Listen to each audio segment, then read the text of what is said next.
जैसा पिछले हुकूमतों में चल रहा था वैसे ही इस हुकूमत में भी चल रहा है। खान साहब आए, रियासत मदीना की बातें करके वहाँ के उन्होंने उसूल व ज़वाबित समझाने की, बताने की कोशिश की कि वहाँ किस तरह से इंसानियत को समझा जाता था, वहाँ किस तरह से इंसाफ होता था, वहाँ पर किस तरह की खुददारी होती थी। क्या इन 3 सालों में हमें इस इंसानियत की कहीं कोई मिसाल नज़र आती है? कहीं जल्दी और सस्ता इंसाफ हमें नज़र आता है? कहीं हमें अपना मुल्क खुददार होता दिखाई दे रहा है? कुछ तब्दीली ऐसी आई जो माजी की हुकूमतों के बरक्स इस हुकूमत के आमाल हो?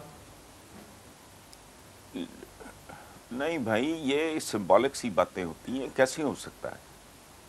ये 24 करोड़ का मुल्क है, वहाँ हज़ारों में आबादियाँ थीं और जो ज़ात थी, जो हस्ती थी ना, कायनात में बनी ना इंसान की तारीख ने ना पहले वैसी शख्सियत हस्ती देखी, ना बाद में इंसानों को नसीब होगी।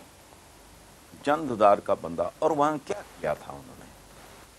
रियासत मदीना अच्छी बात है, बाहर मुसलमानों के कानों को अच्छी लगती है, बोलने वाले की जुबान को अच्छी लगती है, लेकिन बेसिकली ये वो रियासत मदीना थी क्या?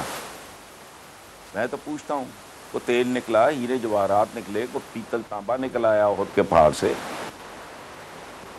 इंसान साजी हुई भाई, मुट्ठी भर लोगों में सारे के सारे कंकरों को हीरों में तब्दील कर दिया।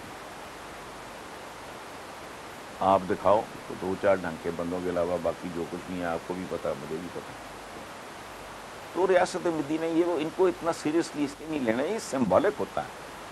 रियासत मदीना, मदीने वाले कौन, कहाँ है?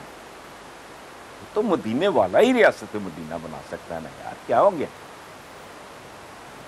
तो हसन साहब, ये अब ज़ाहिर ये हुकूमत जी, चूंकि ऑपोजिशन इस वक्त बहुत ये सिंबॉलिक बात है, हाँ। लोगों को जरा मोटिवेट करना, उनको इंस्पायर करने की, एजुकेट करने की कोशिश करना, और इसमें क्या है? चूंकि इस मौजूदा सूरत हाल में ऑपोजिशन बहुत तकसीम है, कुछ वो मुत्तहिद थे, हुकूमत को बड़ा टफ टाइम दे रहे थे, और अब हुकूमत बड़ी कॉन्फिडेंट है कि अगला जो टेन्योर है वो भी इसी जमात का, पाकिस्तान तहरीक इंसाफ का होगा। खान साहब के इस दौर में उनकी सिलेक्शन पर, उनकी टीम पर, उनकी काबीना पर बड़े सवालात उठते हैं। अब अगर अगला दौर भी इनका होता है तो ये जो वजारत ख़जाना की मिनिस्ट्री है, जो दूसरी अहम मिनिस्ट्री है, खारजा, दिफा, प्लानिंग्स वगैरह की, वो इसी टीम के साथ ये कंटिन्यू करें, इसी विजन के साथ आगे चलें, तो ये कितने साल लगेंगे मुल्क को बेहतरी की जानिब ले जाने में, या फिर कुछ बड़ी तब्दीलियाँ इनको करनी पड़ेंगी अपनी टीम में? नहीं, ये तब्दीलियाँ तो कहते हैं, एक मिसरा बड़ा मशहूर है और वो कायनात के बुनियादी उसूलों में से एक है, सवात एक तगय्युर का है ज़माने में। वो इमरान खान जब शुरू हुआ कौन थे, फिर दरमियान में कौन थे, फिर उसके बाद कौन आए, फिर ये चलता रहेगा सिलसिला। लेकिन एक बात मेरा ख्याल है कि इमरान बहुत तेज़ी से सीखने वाला आदमी है, और ये जिसको उसका ऐब या कमज़ोरी बना के बयान किया जाता है, ये उस आदमी की खूबी है।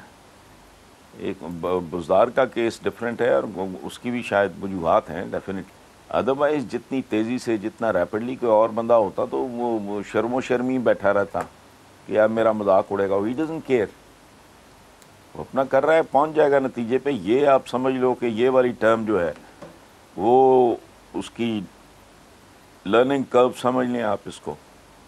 तो मेरा नहीं ख्याल पाकिस्तान के पास चॉइस है कोई नहीं इस वक्त, मुझे तो कम से कम नहीं दिखाई देता। मेरा अंदाज़ा गलत होगा। अब नवाज शरीफ को ले आओ, चौक पूरा कर लो, आसिफ जरदारी साहब को कहो आके टेक ओवर करना है। देखना होता है ना कि भाई आप इंतखाब जब करना पड़ता है, आपके पास तो इंतखाब करने को भाई कुछ नहीं। सही। और हसन साहब, अभी जो ज़रा मौजूदा रहमान साहब को दे दें जी, मौजूदा कुछ जो इंटरव्यूज़ वज़ीर आज़म के, वो उसमें बड़ी दो टोक उन्होंने बातें की, ख़ासतौर पर अमेरिका से ताल्लुकात के हवाले से, कि तिजारत की बुनियाद पर बराबरी की सतह पर ताल्लुकात चाहते हैं, अड्डे नहीं देंगे उनको मज़ीद कार्रवाइयों के लिए। अब ये अमेरिका को अड्डे ना देना ज़्यादा इंपॉर्टेंट है, या फिर ये जो इस मुल्क की गरीब आवाम है उसके पेट में रोटी डालना ज़्यादा इंपॉर्टेंट है? नहीं लगता आपको कि ज़्यादा तवज्जो इस वक्त खारजा उमूर पर प्राइम मिनिस्टर की है, और जो मुल्क में महंगाई का आलम है, जो गरीब की ज़िंदगी मुश्किल है, उस तरफ थोड़ी उनकी तवज्जो इस वक्त कम हो गई? नहीं, पैरेलली चलता होता है। ये स्टेट जो है ये कोई वो रेड़ा नहीं है जिसके आगे गधा जोया होता है, ये रथ है।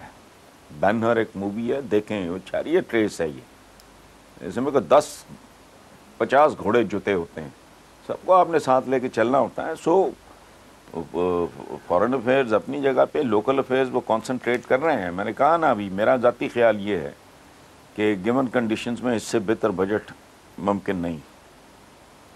और ये बाकी जो मामलात हैं, कुछ चीज़ें हैं जिनका कोई इंस्टेंट किस्म का रद्द अमल हो सकता है। मसलन आपसे अड्डे मांगे जा रहे हैं, आप फौरी तौर पे हाँ या ना करो। ये इकॉनमी का संभलना, या गरीब भूखा मर रहा है फलाना, तो I don't know, this is also a package. ये जिन लोगों को लेके आते रहे हैं 40 साल जिनका सिलसिला रहा है, बीच में कुछ लोग हैं जो फ़ौज को भी डाल देते हैं कि जी उसका अरसा भी क्या है। मैं तो कन्विंस्ड हूँ डे वन से कि फ़ौज उस वक़्त मुदाखलत करती है जब सियासतदान ज़िद कर देता है। ये अपनी गंदगी, गलाजत, बददियानत, खयानत की इंतहा पे पहुंचता है तो फ़ौज को कुछ ना कुछ करना पड़ता है। सब्सक्राइब करें और बेल दबाएं ताकि कोई खबर रह न जाए।